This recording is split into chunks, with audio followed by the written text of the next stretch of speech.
December 7, 1941 brought America into World War II with the devastating attack on Pearl Harbor. But it would be the sleek, twin-boomed fighter aircraft that emerged from Lockheed's Burbank factory that would truly shock the Imperial Japanese Navy pilots who had dominated Pacific skies. Lieutenant Commander Saburo Sakai, Japan's most celebrated ace, would later describe his first encounter with the Lockheed P-38 Lightning as meeting a demon with two tails and the speed of lightning itself. The Lightning's revolutionary design challenged every conventional notion of fighter aircraft construction, where traditional fighters featured a single engine and conventional tail. The P-38 boasted twin Allison V1710 engines mounted on distinctive booms that extended back to twin vertical stabilizers. The pilot sat in a central nacelle between these booms, giving him unprecedented visibility in all directions. This unconventional configuration, initially met with skepticism by military officials, would prove to be the aircraft's greatest strength. Captain Charles Lindbergh, already famous for his transatlantic flight, served as a civilian consultant during the Lightning's early development and combat testing. He recognized immediately that this aircraft represented a paradigm shift in aerial warfare. The twin-engine design provided not only redundancy for safety, but also allowed for a concentration of firepower that single-engine fighters could never match. For 50-caliber machine guns and 120mm cannon were clustered in the nose, creating a devastating cone of fire without the convergence problems that plagued wing-mounted weapons. Japanese intelligence reports from early 1942 began describing encounters with an unknown American fighter that could climb and dive at rates that seemed impossible. These reports, initially dismissed as pilot error or combat stress,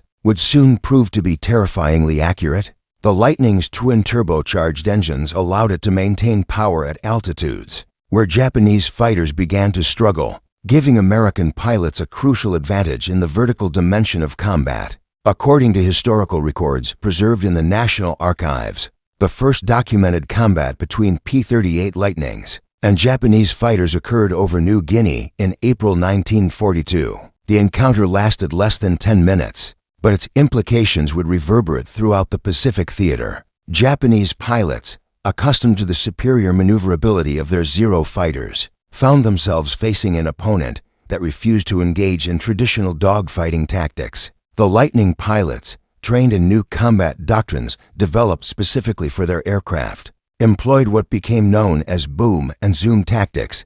They would dive from altitude, make a high-speed attack pass, then climb away before the Japanese pilots could respond.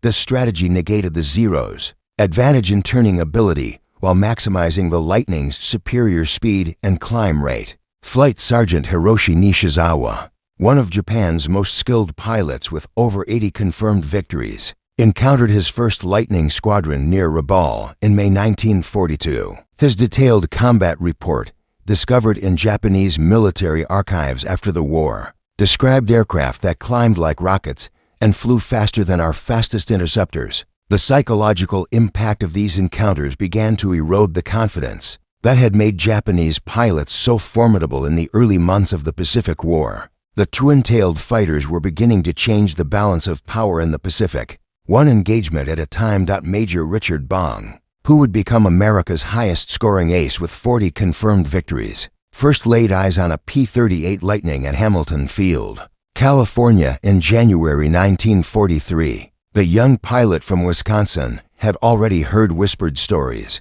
about the twin-boomed fighter's performance, but nothing had prepared him for the reality of climbing into the cockpit of what would become his weapon of choice throughout the Pacific campaign. The Lightning's engineering represented a quantum leap forward in aviation technology. Each Allison V1710 engine produced over 1,400 horsepower, giving the aircraft a power-to-weight ratio that Japanese engineers struggled to understand. Intelligence reports captured from downed Japanese aircraft revealed desperate attempts to comprehend how American designers had achieved such performance levels. These documents, now housed in the Smithsonian Institution's archives, show detailed sketches and calculations as Japanese engineers tried to reverse engineer the Lightning's capabilities from combat observations alone. Lieutenant Colonel Thomas Lynch, commanding officer of the 39th Fighter Squadron, witnessed firsthand how the Lightning's unique design characteristics translated into combat advantages. The aircraft's tricycle landing gear, revolutionary for its time, allowed for much easier ground handling and reduced the risk of nose-over accidents that plagued conventional fighters. More importantly, the wide-set engines provided exceptional stability during high-speed flight, allowing Lightning pilots to maintain accurate aim even during violent combat maneuvers. The counter-rotating propellers eliminated the torque effects that could throw off a pilot's aim. During critical moments in combat, Japanese pilots, accustomed to compensating for the powerful torque of their single-engine fighters, found their traditional combat techniques useless against opponents who could maintain steady firing solutions regardless of power settings or flight attitude. Captain Ken Walsh, a Marine Corps pilot who transitioned to the Lightning from the Corsair, described the aircraft's climbing ability as supernatural. His combat diary, preserved in the Marine Corps' Historical Center, details engagements where Lightning formations would climb away from pursuing Japanese fighters at angles that seemed to defy physics. The turbocharged engines maintained their power output at altitudes where naturally aspirated Japanese engines began to fade, creating what amounted to a three-dimensional sanctuary for American pilots. The psychological warfare aspect of the Lightning's presence began to manifest in captured Japanese pilot interrogations. Flight Lieutenant Tetsuzo Iwamoto, one of Japan's most experienced pilots, admitted during post-war interviews that the sight of Lightning formations had become a source of dread among Japanese aircrews. The distinctive silhouette of the twin-boomed fighter became associated with swift and devastating attacks that Japanese pilots seemed powerless to counter. Technical specifications revealed in declassified military documents show that the P-38 could reach speeds exceeding 400 miles per hour in level flight, while maintaining the ability to climb at over 3,000 feet per minute.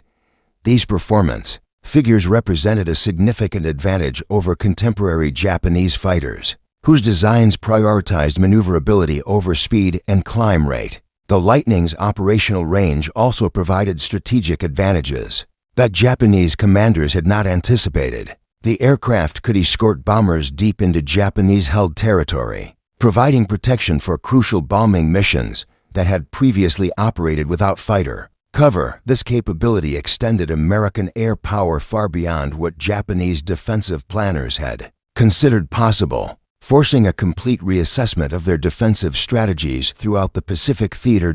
April 18, 1943 dawned clear and bright over Henderson Field on Guadalcanal, but the 16 P-38 Lightning pilots preparing for takeoff carried with them a mission that would demonstrate to the world just how far American air power could reach. Admiral Isoroku Yamamoto, architect of the Pearl Harbor attack and Japan's most brilliant naval strategist, was scheduled to make an inspection tour of Japanese bases in the Solomon Islands. American code breakers had intercepted and decoded his travel itinerary, presenting an opportunity that would showcase the Lightning's unique capabilities. Major John Mitchell, commanding officer of the 339th Fighter Squadron, studied the mission parameters with growing concern. The target would be nearly 400 miles from Henderson Field, at the absolute limit of fighter range for most aircraft. Only the P-38 Lightning possessed the fuel capacity and efficiency necessary to make such a long-range interception possible.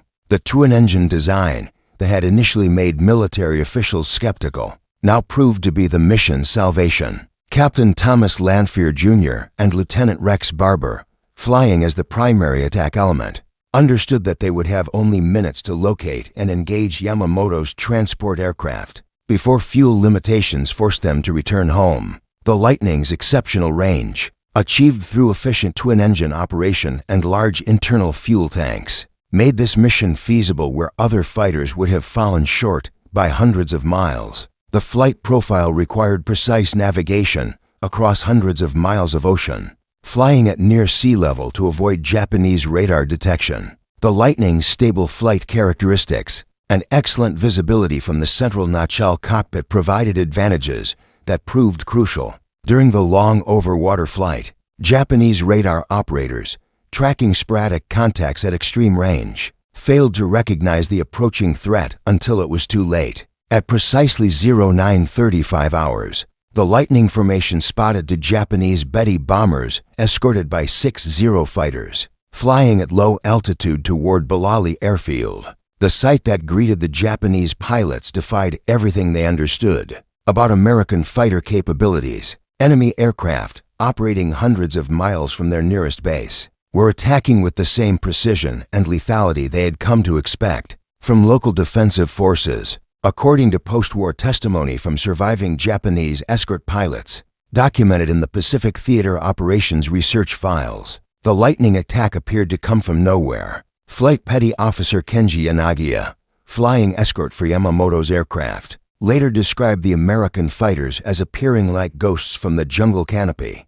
moving faster than any aircraft we had encountered. The engagement lasted less than 2 minutes, but its implications would reverberate throughout the Pacific War. Yamamoto's aircraft plunged into the jungle in flames, while his replacement never managed to develop the strategic brilliance that had made the admiral so formidable. More significantly for Japanese pilot morale, the mission demonstrated that American fighters could now strike anywhere in the Pacific theater with impunity. Lieutenant Barber's lightning absorbed significant battle damage during the engagement, including hits to both engines and the control surfaces. The aircraft's robust twin-engine design allowed him to maintain flight control and return safely to Henderson Field, a feat that would have been impossible in a single-engine fighter. The survivability advantage would prove crucial as Lightning pilots pressed deeper into Japanese-held territory throughout the war. The successful completion of the Yamamoto mission marked a turning point in Pacific air warfare, proving that the twin-tailed Lightning had fundamentally altered the strategic balance of power. Major Richard Bong throttled up his P-38 Lightning to full military power as he spotted a formation of Japanese aircraft approaching Dobadura airfield, New Guinea in October 1943. The Wisconsin farm boy who would become America's leading ace had already claimed 12 confirmed victories, but the engagement ahead would demonstrate why the Lightning had become the preferred mount of Pacific theater fighter pilots seeking to challenge Japanese air superiority. The tactical advantages of the Lightning's design became apparent to Japanese pilots through bitter experience. Flight Warrant Officer Saburo Sakai, Japan's most celebrated ace with 64 confirmed victories, described his encounters with Lightning formations in his post-war memoirs as exercises in frustration. The American aircraft refused to engage in the turning battles where Japanese pilots excelled, instead using their superior speed and climb rate to dictate the terms of every engagement. Colonel Charles MacDonald, commanding the 4th Fighter Group, observed that Lightning pilots developed completely new tactical doctrines based on their aircraft's unique capabilities. Traditional fighter tactics emphasized tight turns and close-range dogfighting, but Lightning pilots learned to fight in the vertical plane, using altitude and speed as their primary weapons. This three-dimensional approach to air combat rendered many Japanese tactical manual obsolete overnight. The P-38's concentrated nose-mounted armament created a psychological impact that extended far beyond its technical specifications. Captain Gerald Johnson, credited with 22 confirmed victories, noted in his combat reports that Japanese pilots showed increasing reluctance to press home attacks when facing Lightning formations. The devastating firepower of 450 caliber machine guns and 120 mm cannon, all firing along the aircraft's center line, created a cone of destruction that Japanese aircraft seemed unable to survive. According to intelligence reports compiled by the Pacific Theater Air Intelligence Center, Japanese pilot training began emphasizing avoidance of Lightning formations rather than engagement tactics. This defensive mindset represented a fundamental shift from the aggressive fighter doctrine that had dominated Japanese thinking since the beginning of the Pacific War. Flight training manuals captured from Japanese bases showed explicit instructions to avoid combat with twin-boomed American fighters whenever possible. Lieutenant Thomas McGuire, who would finish the war as America's second highest scoring ace with 38 confirmed victories, exemplified the new breed of Lightning pilot. His combat techniques emphasized patience and precision over the spontaneous aggression that characterized earlier fighter tactics. Maguire would stalk Japanese formations for hours, climbing to advantageous positions before launching devastating high-speed attacks that left enemy pilots no opportunity to respond. The Lightning's twin-engine reliability proved crucial during extended combat operations. Over the vast Pacific theater, single-engine fighters, regardless of their performance, faced the constant threat of engine failure over hundreds of miles of ocean.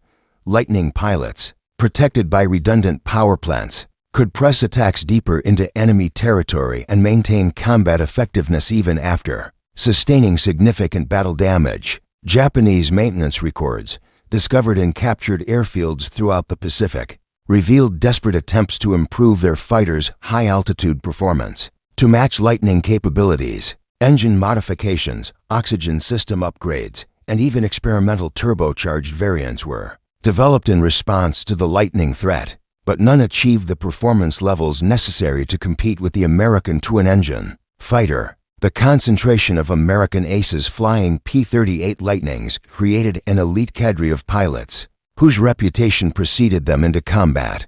Japanese radio intercepts, decoded by American intelligence services, revealed that specific Lightning pilots were identified by name and avoided whenever possible. This personalization of aerial combat marked a new psychological dimension in Pacific air warfare. Flight Lieutenant Hiroshi Nishizawa, acknowledged as one of Japan's most skilled pilots, with over 100 confirmed victories, experienced his first taste of helplessness in October 1943 when his Zero fighter proved unable to catch a damaged P-38 Lightning limping home from a bombing mission over Rabaul. The encounter, documented in Nishizawa's personal flight log discovered after the war, marked a turning point in Japanese pilot confidence that had remained unshaken since Pearl Harbor. The Mitsubishi Zero had dominated Pacific skies through superior maneuverability and experienced pilots, but the Lightning's emergence exposed critical weaknesses in Japanese fighter design philosophy.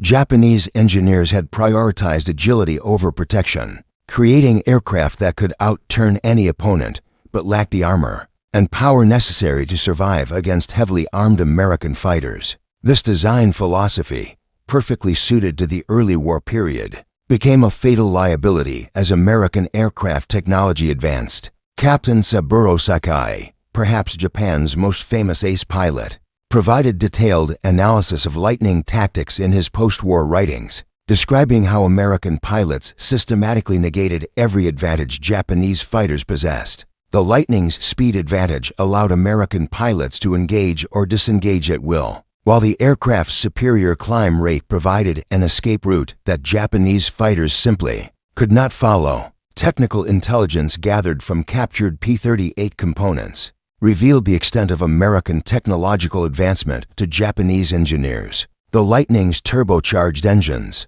sophisticated oxygen systems, and advanced metallurgy represented industrial capabilities that Japan could not match with their limited resources and strategic materials. These technical reports, preserved in the Japanese Defense Archives, show desperate attempts to reverse engineer American innovations with inadequate manufacturing infrastructure. Major Takeo Okumura, one of Japan's most experienced fighter squadron commanders, noted in his official reports that Lightning encounters required completely different tactical approaches. From traditional air combat, Japanese pilots trained for close-range dogfighting where their aircraft's maneuverability provided decisive advantages, found themselves facing opponents who refused to engage on equal terms. The psychological impact of this tactical helplessness began to erode the aggressive spirit that had made Japanese pilots so formidable. The Lightning's operational flexibility allowed American commanders to deploy their fighter forces in ways that Japanese defensive planners had never anticipated.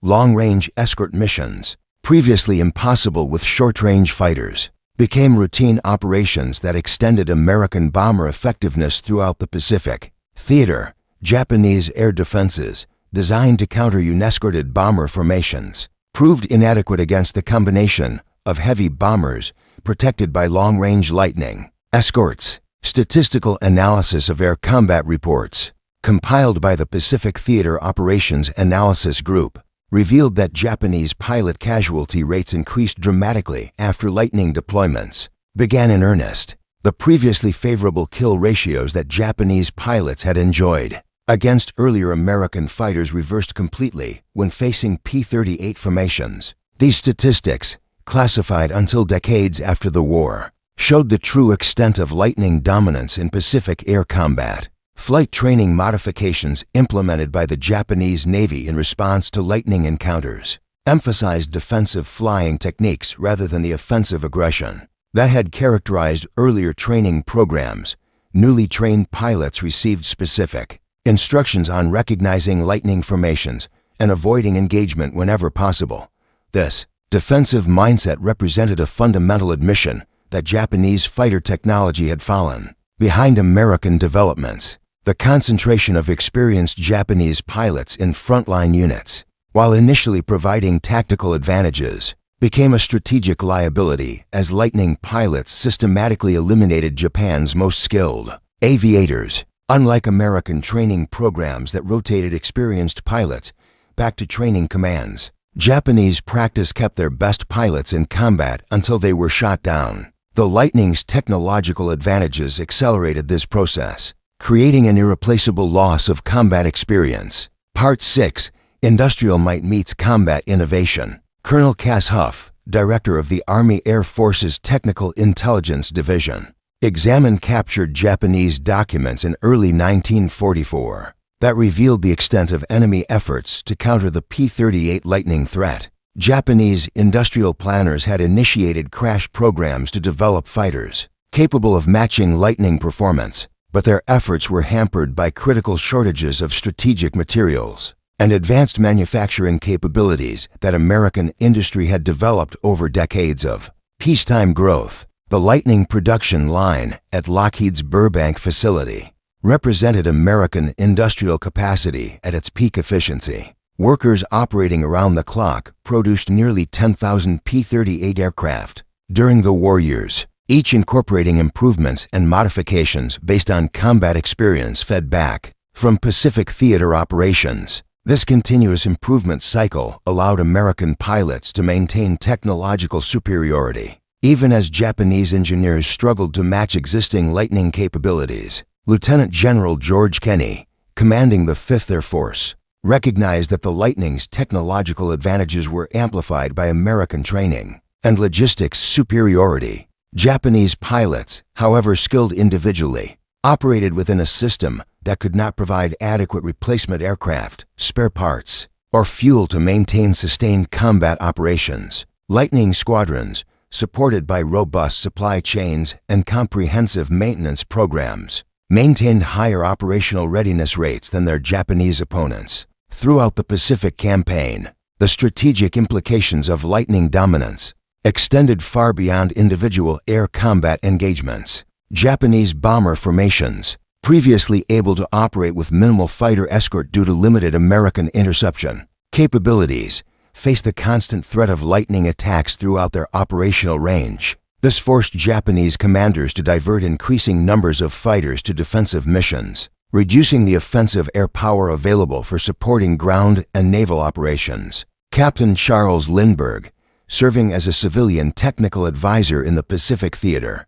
flew combat missions with Lightning squadrons to evaluate aircraft performance under actual combat conditions. His detailed technical reports, preserved in the National Archives, documented how the aircraft's design characteristics translated into tactical advantages that Japanese pilots found impossible to counter. The combination of speed, firepower, range, and reliability created a weapons system that redefined air superiority in the Pacific War. Japanese pilot training programs, documented in captured military archives, underwent fundamental revisions as the Lightning threat became apparent. New pilots received extensive instruction in evasive maneuvers and defensive tactics specifically designed to counter twin-engine American fighters. However, these defensive-minded training programs produced pilots who lacked the aggressive confidence that had made earlier Japanese aviators so formidable in air combat. The Lightning's impact on Japanese naval aviation proved particularly devastating.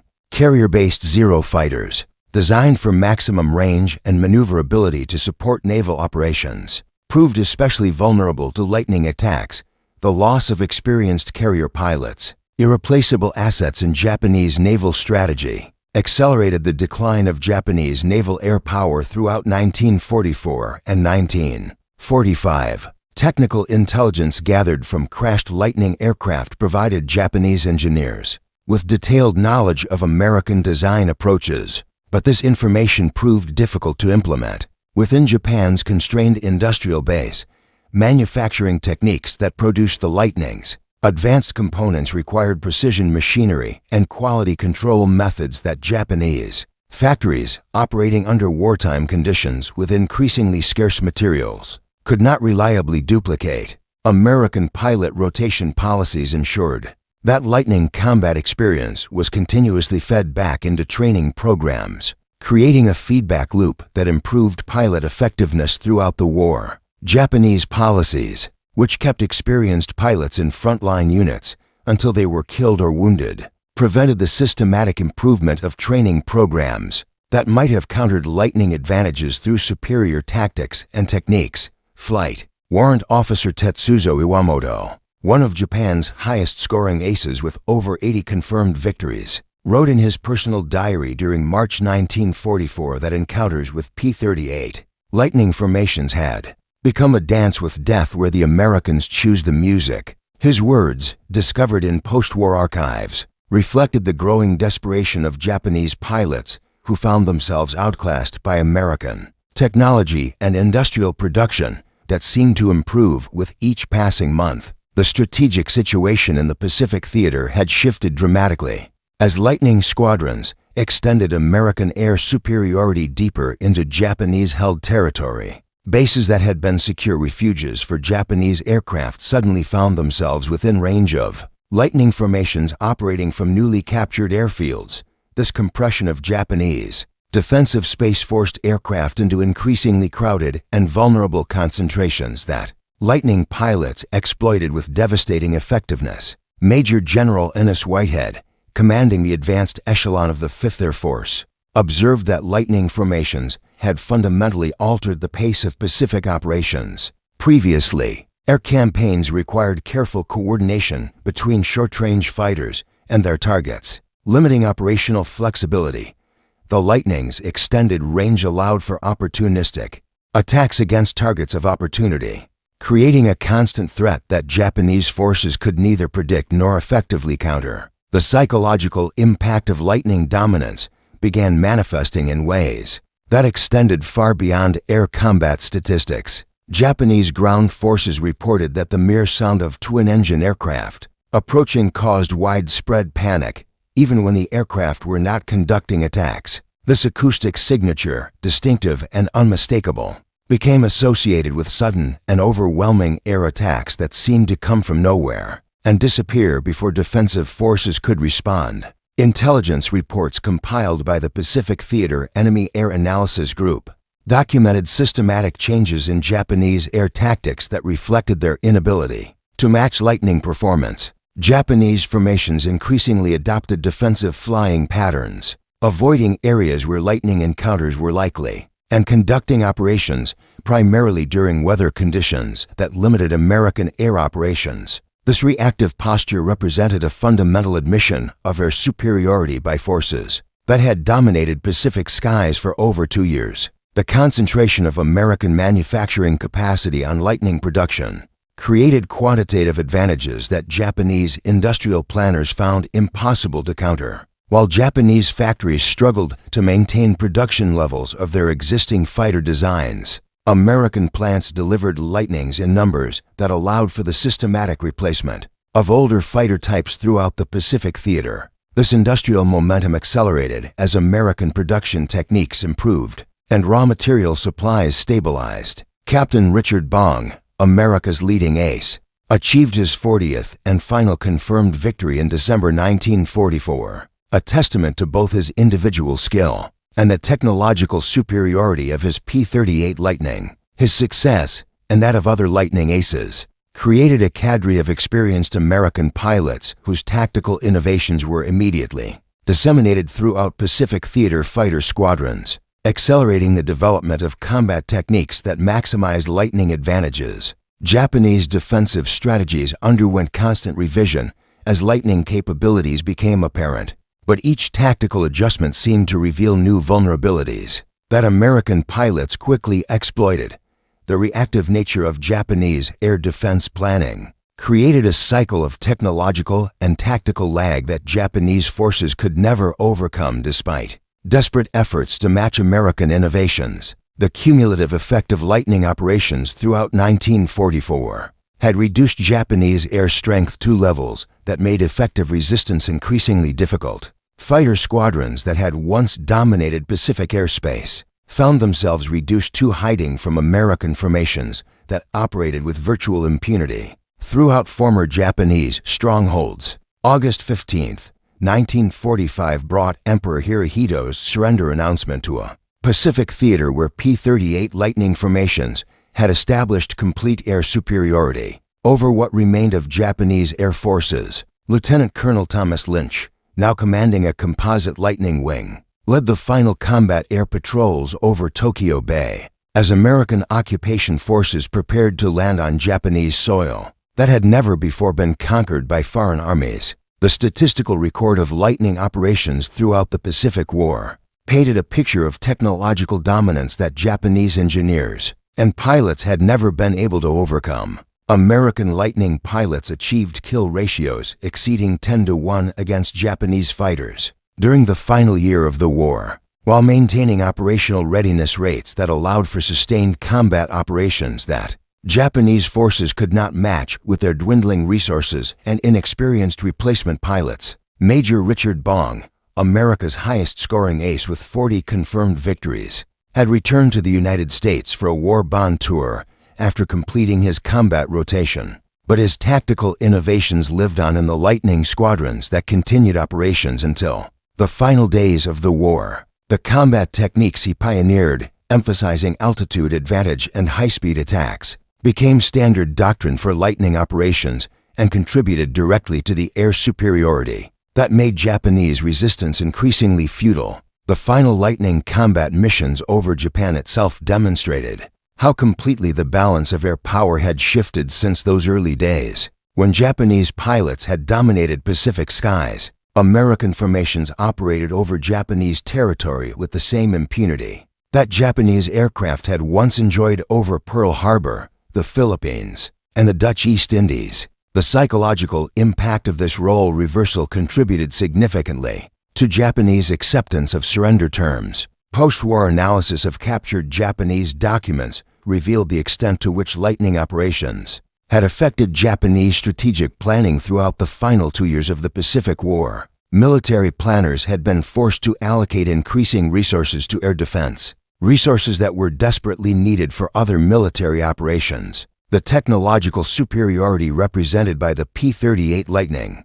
had created strategic effects far beyond its direct combat achievements. The Lightning's contribution to victory extended beyond its role as a fighter aircraft. Long-range reconnaissance missions, ground attack operations, and bomber escort duties had all benefited from the aircraft's unique combination of speed, range, and firepower.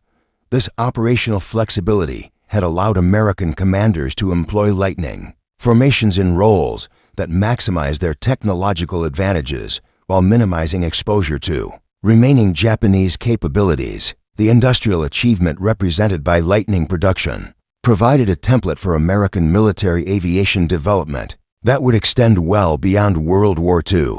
The integration of advanced technology with mass production techniques had created a weapons system that demonstrated American industrial capacity to support sustained military operations on a global scale.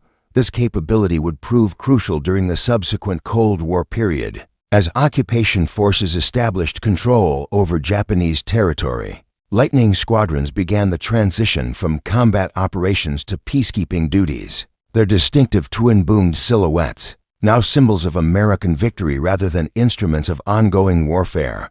The aircraft that had shocked Japanese pilots with their superior performance had become the guardians of a peace imposed by technological superiority and industrial capacity. The legacy of the P-38 Lightning extended far beyond its wartime achievements, influencing fighter design philosophy and tactical doctrine for decades. Following the end of World War II, the twin-tailed fighters that had dominated Pacific skies had proven that technological innovation, combined with industrial capacity and pilot training, could overcome even the most experienced and skilled opponents when applied systematically and with adequate resources.